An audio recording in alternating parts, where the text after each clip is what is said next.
Good morning all the students. তো আজ থেকে তোমাদের প্রথম ক্লাস শুরু হচ্ছে, সেই জন্য তোমাদের কাছে আমার কিছু প্রশ্ন আছে যে তোমাদের কাছে ইংলিশ বেশি করা লাগে নাকি বাংলা। স্যার আমি বলবো ইয়েস।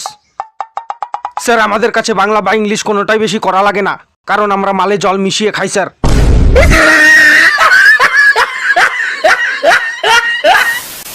ইয়ে তোর লজ্জা করে না? তুই তোর বইগুলো ভাঙা চোরা বিক্রি করে দিয়ে এখন পরীক্ষার সময় পড়ার জন্য আমার বই নিয়ে টানাটানি করছিস।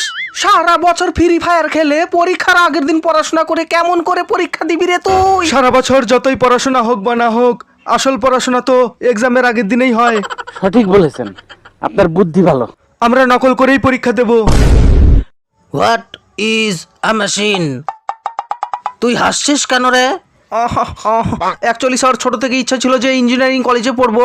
আজ এই গাধাদের সাথে খুব মজা লাগছে স্যার। এবার আমি তোমার পেছন দিয়ে মজা বের করবো।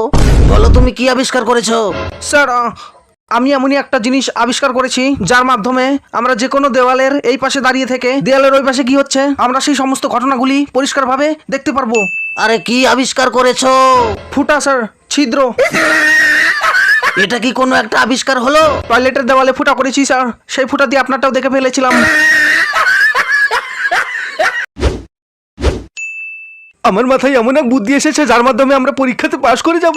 এত বুদ্ধি মাথায় নিয়ে তুই ঘুমাস কেমন করে বাবা? বাবু ভাই, আমার কাছে একটা দারুণ প্ল্যান আছে। প্ল্যানটা কি বলতো? পরীক্ষার সময় এক্সাম হলে স্যার যখন আমাদের গার্ড দিতে থাকবে, তখন আমরা চুপচাপ ভদ্রভাবে পরীক্ষা দিতে থাকবো। যখনই স্যার আমাদের সামনে আসবে, ঢুস করে পাত দেবো, আর পাদের গন্ধে স্যার রুম থেকে বেরিয়ে যাবে। আর তারপরে আমরা তিনজন মিলে নকল শুরু করব। পাশ করার জন্য কত 33 নাম্বার লাগবে তো? নকল করে 20 নাম্বার আর প্রজেক্টর 15, তাহলে কত নাম্বার হলো আমাদের? 35। হিসাবটা ভালোই করতে পারো। এভাবেই নকল করে আমরা পাশ হয়ে যাব আর তারপরে পার্টি করব। আজকে তো পরীক্ষা, শালা পড়াশোনা তো কিছুই করিনি, মাথায় কিছুই কাজ করছে না। শালা বরফ নিয়ে মাথাটা একটু ঠান্ডা করে নি। এক্সাম দিতে লেট হয়ে যাচ্ছি। অটো, শালা কিসের মাথা ঠান্ডা করে গেলি তুই? কত টাকা ভাড়া দিতে হবে? 20 টাকা ভাড়া। এই নে 10 টাকা। 10 টাকা কেন? ভাড়া তো 20 টাকা হয়েছে। তুইও তো বসে এলি, তুইও 10 টাকা ভাড়া দে, তাহলেই তো 20 টাকা হয়ে যায়। হ্যাঁ?